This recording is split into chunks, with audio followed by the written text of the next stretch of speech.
Imagine a world corrupted by disinformation, where weakness is encouraged, where stupidity and the lack of critical thinking reign supreme among the masses of distracted, depressed, and drug-addicted populations. A world full of people, ignorant to the oppression surrounding them in every purchase, every tap, hit, click, and every moment of doom scrolling that consumes their small, stupid little minds. When we last left Bill Williamson, he's eluded capture using the money from the bank robbery during his killing spree, claiming 100 victims. And after framing his, and I use this term loosely, friend, Evan Drintz, for the massacre in his hometown of Tenderville, Oregon, 2 years later, his video has gone viral on the internet, amassing a gigantic following of people who feel exactly as he does. Bill, our hero, is back. Before we continue, if you haven't watched Rampage Capital Punishment and want to avoid spoilers, this isn't the video for you. Oh, I could go on and create a poetic dissertation on how you should watch the movie before clicking on a video discussing it. But frankly, I don't give a shit if I spoil the movie for you. It's not my problem if you cannot watch a movie before watching a video about it. Now, where was I? Ah, yes. Hello, Bill. It's good to see you again. After 3 years in hiding, we find Bill taking refuge inside a home constructing explosives, as news anchor Chip Parker is seen reciting the cliff notes of Julian Assange's much-needed information to the world, exposing the dark truth about the government, followed by flashes foreshadowing the events to come in the future. Our man Bill has a plan. Bill breaks into the news station, planting not only his homemade explosives, but cameras, leading us back to an important meeting between himself and a homeless man he gives a cigarette to. Smoking is bad. Don't smoke. Don't vape. Actually, go ahead. I don't care. Bill tells the man that money is everything, that instead of freezing in the cold on the streets, deprived of freedom, sitting on his lazy ass, he should do something about it. He tells the man to do himself a favor and become a criminal because it pays. And he is right.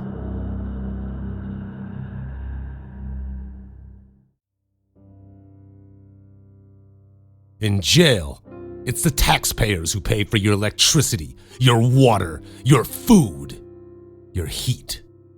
Just because you can't spend money in jail doesn't mean that money isn't being spent on you.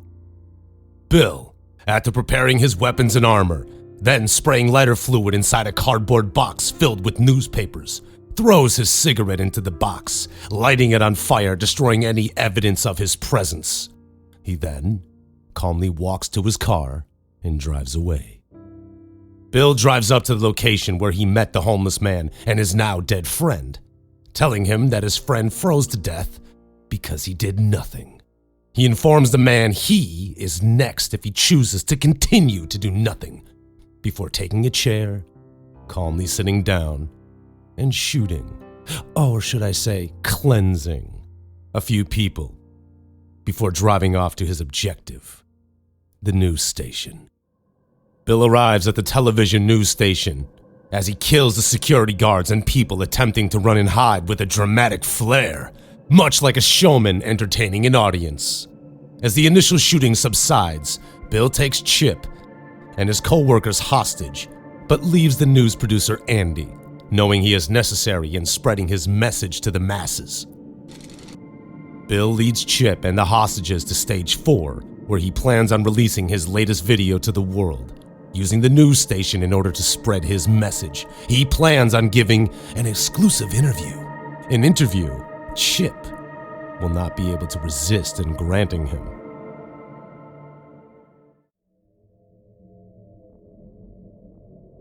While Bill is leading the hostages to stage 4, the producer Andy calls the police, but that's not the interesting part.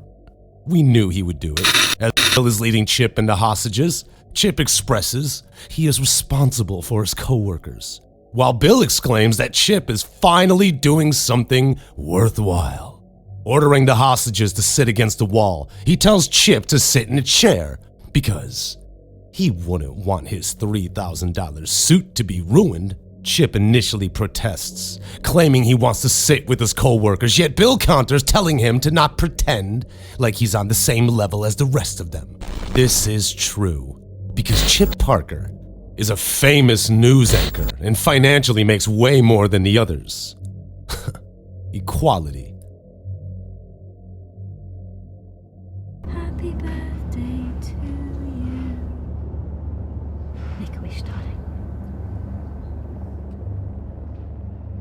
Don't make me laugh. After killing one hostage for sitting in a chair instead of sitting on the floor, many would see this as senseless murder, but, in fact, this is very important. Bill told everyone from the beginning if they listen to his orders and play nice, he will play nice with them.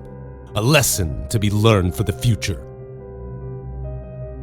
Bill orders Chip to sit in the chair and everyone to shut up because he simply wanted a moment of silence.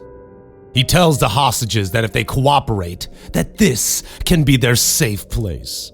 A safe space. They will get to know each other for a little while, and that he needs Chip's help in order to get his message copied on a DVD, ready for broadcast. With the SWAT team arriving and Andy greeting them outside, the SWAT team clears the top floor, while the medics attempt to save the victims, who unfortunately are already dead. The commanding officer orders his team to sweep the building and seal off the exits. And then we go back to stage 4. And Bill orders Chip to move a dead body because it's scaring the hostages, while Chip and Blue Shirt help move the body into the back out of sight. Bill explains he knows the SWAT team has arrived and they cannot breach stage 4 because if they do, he will kill everyone in the room without hesitation. Bill is smart, cunning, and knows the SWAT team is forced to hold positions until they have a better understanding of the situation. Bill hands Chip a DVD explaining that if he doesn't want his co-workers to die, he will bring the disc to Andy and get it aired nationwide for the followers and fans that will inform Bill if they are seeing the message he has prepared. He tells Chip he better come back down after he gets the DVD aired, or, once again, he will kill all his co-workers. And when Chip comes back, he will then give him an exclusive interview, aired live for the entire nation to see. Chip expresses he doesn't know how long it will take for the contents of the DVD to be aired. Bill informs him he has 1 hour. Then, goodbye, hostages. While Chip is unsure, Bill says he believes in him, and he knows he can accomplish what he's asked. Chip asks Bill to promise he won't hurt his co-workers, but Bill disregards this and tells him that he better come back down with the camera crew. Chip, before leaving stage 4, again asks Bill to promise he won't hurt the hostages. And Bill is terrifying at this moment when he responds simply, "Chip, you promise me," and to close the door behind him. After leaving stage 4, Chip has a brief interaction with the commanding officer of the SWAT team. While Chip is distressed, explaining to the officer who Bill Williamson is, it is revealed the commanding officer is one of the same officers who survived the original Tenderville massacre and is well aware of who he is facing. Chip tells the officer Bill ordered him to get the DVD broadcasted nationwide in 1 hour, or that he will kill the hostages and wants a live interview. The officer lets Chip go, and as Chip runs to get the disc aired, he trips and falls. In a terrible turn of events, the disc is broken. He returns to the officer and asks what to do. The officer says to go back inside stage 4 and tell Bill what happened. Chip knocking on the door causes Bill to order Blue Shirt to open it. Upon re-entering stage 4, to Bill's confusion, asking him what he's doing back here so quickly, Chip reveals the broken disc and tells him it was an accident. Bill angrily expresses the whole point of him being here was to get the disc aired, and now he may as well kill everyone he's holding hostage, as he no longer has any choice in the matter. While Chip takes the blame, Bill exclaims he had one job, and that job was to take a DVD upstairs and to get the footage aired. Bill orders Chip to his knees, and Chip is pleading with him, saying he has a wife and kids. Bill bluntly says, "You have a wife and kids? I don't give a fuck." As the hostages start screaming in panic, Bill slaps a second copy of the DVD onto Chip's forehead and says, "You always make two, Chip. You always make a double," allowing him to leave, calling him a fucking idiot as he sits down in frustration. Bill taking the hostages brings up some very relevant points to them, saying that Chip doesn't give a fuck about them because he makes the money. He doesn't know their names, their families, and that's why he calls them things like man, or dude, or babe. He taunts the hostages, asking them how many of the interns have had sex with him for career advancement, even though he's a married man. Would you all like to talk about yoga for a moment? People make a lot of money from teaching yoga, don't they? He asks a woman if she does yoga, and she nods her head, suggesting she does. Bill asks the woman if she's one of those bored rich housewives who have nothing to do, leaving all the chores and child raising to her nanny, while she runs off and teaches yoga, buying overpriced organic food, thinking she is doing good for the world in her pathetic, empty waste of a life. How she has a husband who makes money from stealing from others like a lawyer, so they can both live in this insulated, perpetuated lie. He asks the woman if she feels better about herself because she does yoga. Now, let me tell you something. Yoga is not good for the world. It's stretching, and everyone can stretch without the pageantry and fraudulent yogis. Reality-denying bullshit artists who take your money to sell you a lie. Yoga is not good for the world. Yoga is a gymnastic for the egocentric. Bill orders the woman to stand before asking her a very powerful question. Where is your yoga bullshit now? Well, it turns out yoga didn't help her then, and it didn't help her now. Bill is a force of reality. He is the check that every person playing mental gymnastics pretending their insignificance is somehow contributing to the world. Bill then asks the terrified hostages if they saw anything after he killed her. If they saw a soul or a spirit float up to the heavens. No. Of course they didn't, because religion isn't real, because God is not real. It is a mechanism to control people and keep them ignorant and on the intelligence level of children, caught in the world of superstition. A superstition perpetuated by an ideology that causes what? Blind faith. What is blind faith? Blind faith is consent without critical thinking, and if you fall under this banner, well, is there really help for you? Are you really unlike the other unwashed masses who blindly followed the rules and regulations of their overlords without questioning the deeper meaning behind them? Interesting, is it not? Chip gives the DVD to Andy and tells him to get it aired in an hour before he kills the hostages. Oh my God, are we back at that part again? Jesus, Bill, will you say something else? As Chip rushes back to stage 4, the officer in charge orders his men to get Bill's father or mother on the phone, as it's been years since they've had any contact with them. While looking over the hostages, we find a woman in a blue dress who reveals herself to be the sister of the waitress who worked at where? The Chicken Den. Ah, yes. The very same terrible waitress with a bad attitude. As the woman stands, Bill calmly asks her what she wants to do. The woman says she waited for him to get killed or caught, and he sarcastically responds that he didn't get caught or killed. He didn't get caught or killed, so again he asks her what she wants to do. She says she wants to kill him. Bill, mocking her, pretending to cry, goads her to come kill him, calling her brave before pointing his automatic rifles at her, scaring her, forcing her to cower. He orders Blue Shirt to hit her, and for Blue Dress to fight back. While Blue Shirt initially protests, Bill explains Blue Shirt can't hit her, or he kills him, her, and the rest of the hostages. So, before he strikes her, Blue Shirt apologizes.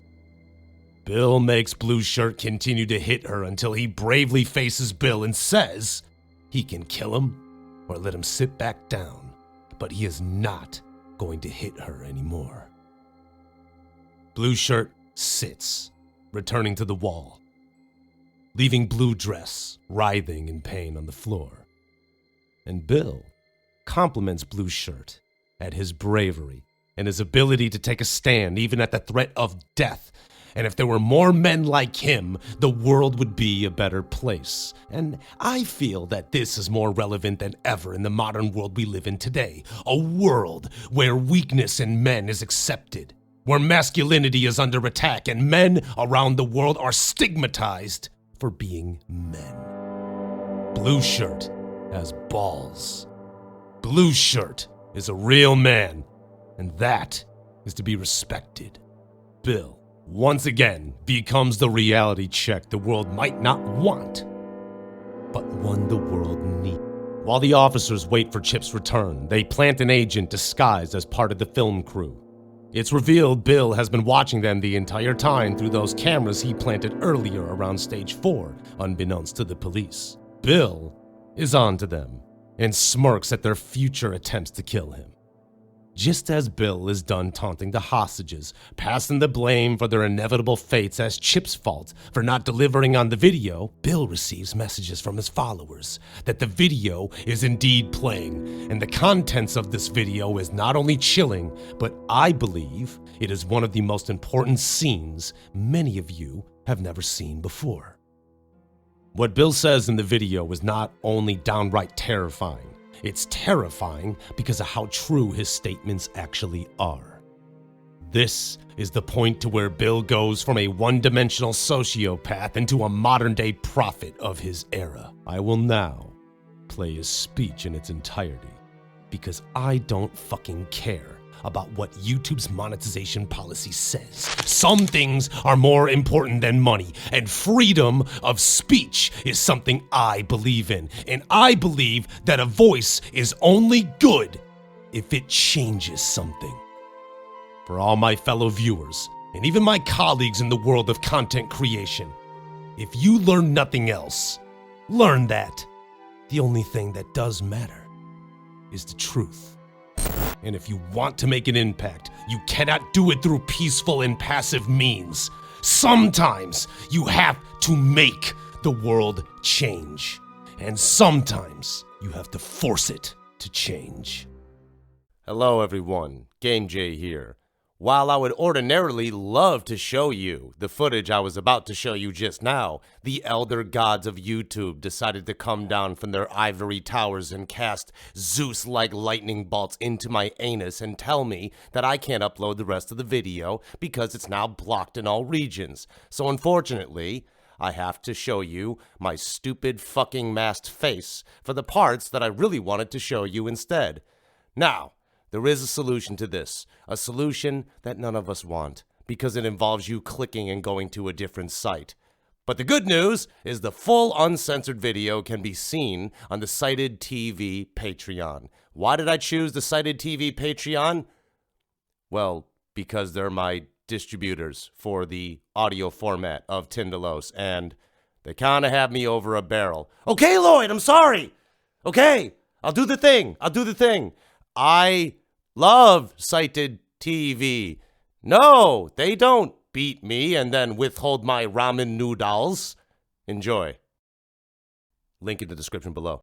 You know, if Bill wasn't a narcissistic sociopath with a proclivity for mass murder, I think he'd have a fantastic podcast. Guy's got the charisma in spades. Anyways, back to the movie.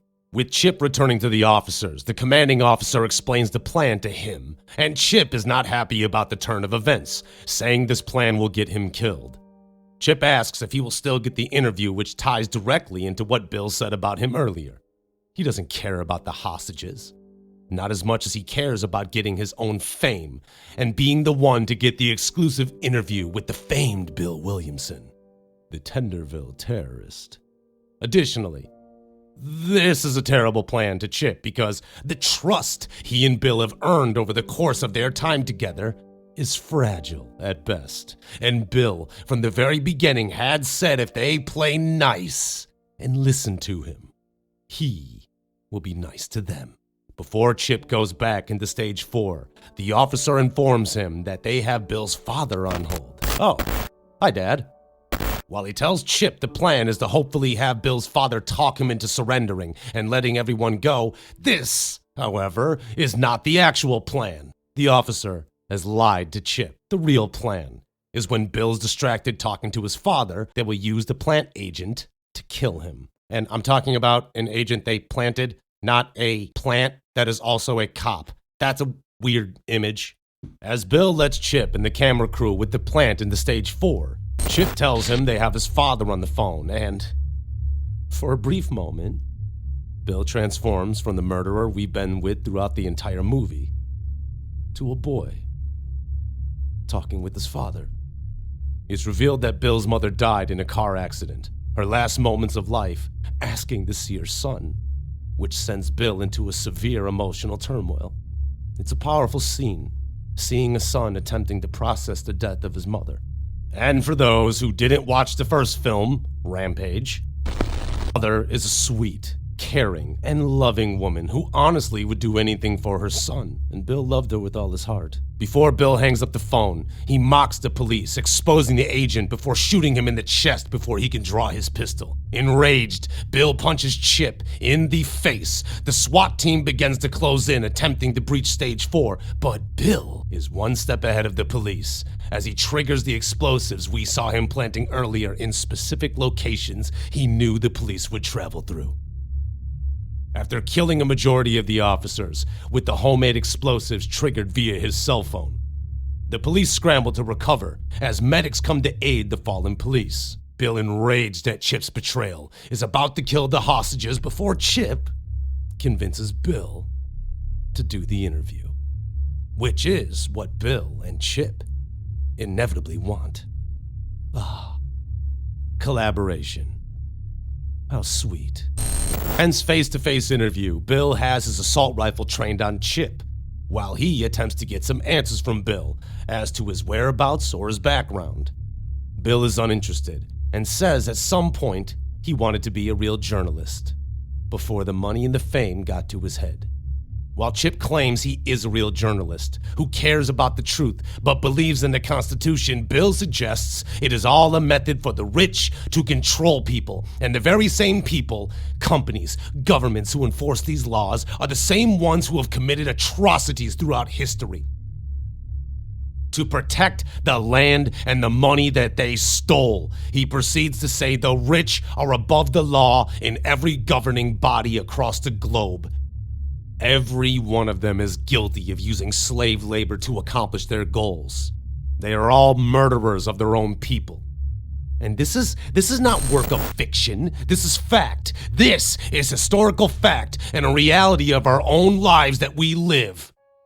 The scariest part of this interview is what's being said. Because Bill is right.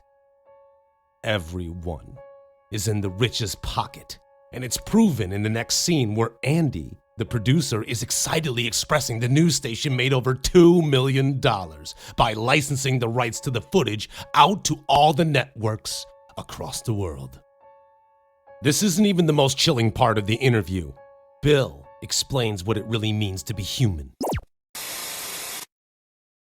Chip suggests he should get elected. Elected? Into what? Into the same system that is already bought and paid for by the rich and elite to keep them in power, which falls on Bill's deaf ears. He believes that no matter which side of the political sphere you fall into, it doesn't matter. Because it's not your voice. It's not the people's voice that is being heard. And as tough as it is for people, for Chip, for all of you to digest this information, It's true. The people who run this world have already won. Everything is bought and paid for, and the masses are kept in this same absurd situation where nobody is free, nobody can say what they actually feel, and everyone is trapped inside a prison. Except this prison is full of distraction. Distraction to keep you addicted, depressed, lonely, and stupid. Bill, as a man of his word, lets the rest of the hostages go, but he tells Chip that he's staying with him. And while he may die, he will not die a puppet. He will die with a voice, and then shoots Chip in the arm. The hostages run for the doors. The police swarm in, attempting to kill Bill. Bill continues firing at the police until his guns run dry before fleeing out of sight as the police close in. They discover a bomb about to explode, but before they can disarm it, the bomb goes off, destroying the whole television station, killing everyone, including Chip. While the news reports that Bill is dead, Bill escaped through the pipelines from the sewers into a dead drop he planned earlier, changing out of his armor into plain clothes before escaping into the world, once again, off the grid. Free.